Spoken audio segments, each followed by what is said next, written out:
I found this one webtoon that I was had it on my list. I heard about it, but I didn't really read it till now, and it's really good. It's called Micro Hunters, and essentially, it's like maybe the best foreshadow I've seen from any series. So it starts off with a brother and sister dynamic duo. And basically, the brother tries to chase his sister up because she can't go outside. She has some underlying medical issues. They never really explained what it is. So you know what they do? They just hang out, and he basically does a lot of stuff for her.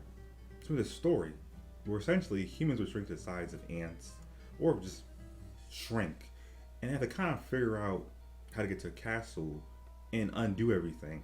But if they fail, the world might end. And I was like, wow, that's really crazy. And then that story kind of came true, literally for the main character while he was in like a mall.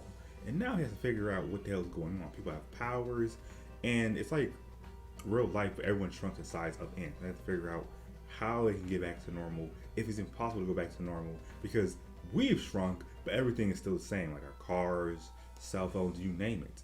And the brothers were reminiscing about, okay, it's like the story she made up, and how we saw multiple variations on the internet of the same story, but slightly different rules. And trying to figure out, okay, it's my house. And trying to figure out if my house is a castle, how do I get in there from where I'm now? And secondly, even if we get there, is it safe? I really like it because being a panoramic, it's like the funniest thing ever.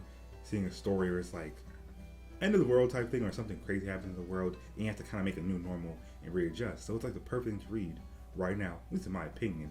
I love it because the powers are cool. It's kind of like a game, but not really, where it's like the powers can level up and everyone has abilities.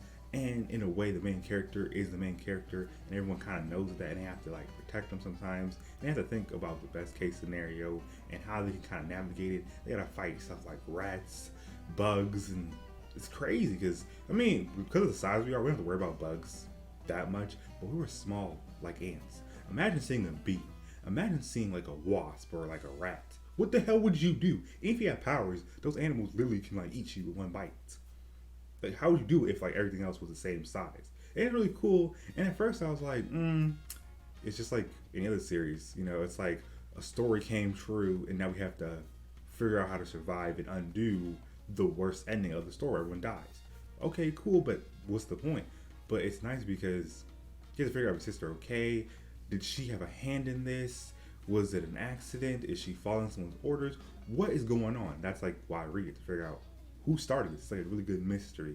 I like about the powers. It kind of shows that even if humanity somehow changed dramatically, we would still be how we are now, where it's like everyone wants to be top dog, even though there's always someone better than them, or there's always a better way to do things. The main character is like the typical main character where it's like care about people, people do things for him, and he just wants the best out of people. But as we all know, people can be very cruel and messed up and do very questionable things. I like about one particular section, we meet this like politician, like the mayor of his city, and at first he's like, okay guys, follow me and everything's gonna work out, trust me, I know what I'm doing. But like all politicians, he has an agenda, ulterior motive. So essentially it's like he has this power where if you try to say something that he doesn't agree with, he can somehow just look at you and then you stop speaking. I don't know how the hell he does it, but that's his power. So it's like anyone that says, hey, I don't want to go with you, he looks at you and it's like, oh, but you have something to say. Well, if you have nothing to say, let's continue, everybody. And I understand, let's get back to his office and do what politicians do. But if the world is ending in some way, do we need politicians really the same way? And shouldn't they be the main ones trying to reestablish a new order, a better world? But you know how stuff works. It should be that way, but that's not how life works at all. And what's series so cool is there's so many different factions, and I like how everyone is like seeing a prophecy and then trying to change that prophecy for the main character, because they realize if yes, he's a random guy, has no connection to him, but they don't want to see someone that could be their son or like a loved one just die randomly. I like how other characters are like motivated to do what they personally want to do, but at the same time they can put away their personal agendas, objectives for the greater good. And I like that because I feel like if the world ends, we need to see stuff like that. People wanting to come together and wanting to help others because they know how it feels to be stranded, to struggle. And I realized that if we really did shrink the size of ants, life would be good and bad in like various different ways. On one hand, food lasts longer because we're the size of ants, we don't have to eat as much, and smaller portions will be larger to us in size. Secondly, it'd be kind of cool seeing how we could rethink how life works and everything like that and really start anew. But then we gotta remember, if we're the size of ants, won't most animals that we know today that we think are harmless gonna really be able to eat us up like birds, snakes, rats, bugs? Come on, bro. But that's a pretty cool series. That's why I like it so much. It's like you read it, you just never know when a plot twist is gonna come through. But the plot twist, it comes through and it just flows like a continual motion. It's like a wave. It just starts and just keeps going. And it fades, and you know it's gonna reset, and then the cycle continues. And it's nice, because normally my issue with a lot of webtoons, it's like a lot of them start off good. Once you get to a certain point, you just don't need it. And you just drop it, because you got your fill, you got what you wanted out of it. But with this one, like once you start reading, you just want to see how everything unfolds and knows how to hook you, and it doesn't want to let go. And that's how I think a good story should be. Hook you and give you a reason to keep going, even if the main thing you wanted to see happens in the story, or your favorite ship happens, but that's besides the point. It's a pretty cool webtoon because it's just a fun read. When I read, I'm not worrying about character deaths, not worried about anything, I'm just enjoying it. And if a character does die, it feels like they do serve the plot, but they're all pretty cool or interesting in their own ways.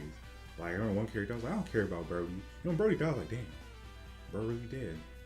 That's very unfortunate. You ever like read a story like that where a character you thought initially was boring actually added to the story and their death actually meant something? So yeah, so you gotta read Micro Hunter, because pretty cool. I like about the main character, he is OP, but the way the ability works, he can't use it all the time. He can't flex all the time. He needs help with others.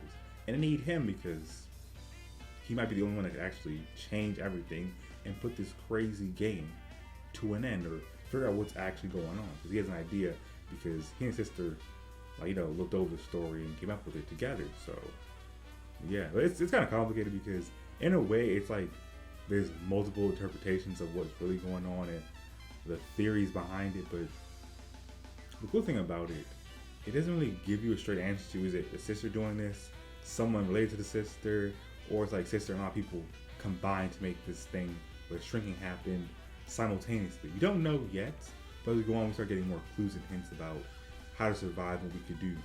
And that's why I like it so much. One of those stories where I feel like all the moving pieces are adding up, and once another piece is added, it just enhances what's already there. So definitely check out Micro Hunter and tell me thoughts on it. So yeah, I can say so much more, but y'all know what to do. Like, comment, subscribe, and I'll see y'all next one because my crew needs me.